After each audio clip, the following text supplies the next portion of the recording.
दरम्यान मुंबईसह महाराष्ट्रामध्ये पावसाचं थैमान पाहायला मिळत आहे। कुठे काय परिस्थिती आहे पाहूया टॉप 9 बातम्यांच्या माध्यमातून। पुण्याच्या एकता नगरमधील 4 सोसायट्यांच्या बेसमेंटमध्ये शिरलं पाणी भरल्यामुळे रहिवाशांना मोठा त्रास सहन करावा लागतोय।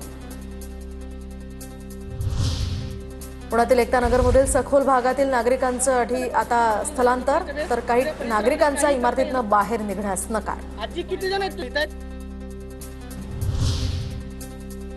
मुसळधार पावसामुळे घराची भिंत पडून 3 जण जखमी। कोल्हापूरच्या मौजे मल्हारपेठ इथली घटना। पन्हाळा तहसीलदारांकडून घटनास्थळाची पाहणी, वित्तहानीचा महसूल विभागाकडून पंचनामा। कोल्हापुरात वेळेत उपचार न झाल्यामुळे नवजात बालकाचा मृत्यू। गगनबावडा मार्ग पावसामुळे बंद असल्यामुळे गर्भवती महिलेला नाहक त्रास, तर महिलेवर सीपीआर रुग्णालयामध्ये सध्या उपचार सुरू। प्रकृती स्थिर असल्याची माहिती। नांदेडमध्ये पैनगंगा नदीच्या पुरात जीव धोक्यात घालून आता शेतकऱ्यांचा प्रवास। नांदेडच्या गुरफळी आणि मार्लेगाव या परिसरातला प्रकार। गुराढोरांना चारा पाणी देण्यासाठी शेतकऱ्यांकडून तराफ्याची मदत।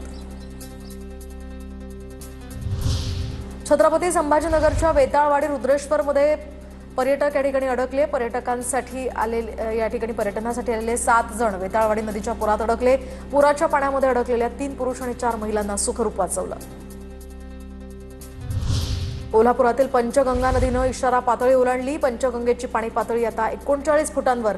नदीकाठच्या गावांनाही सतर्कतेचा इशारा।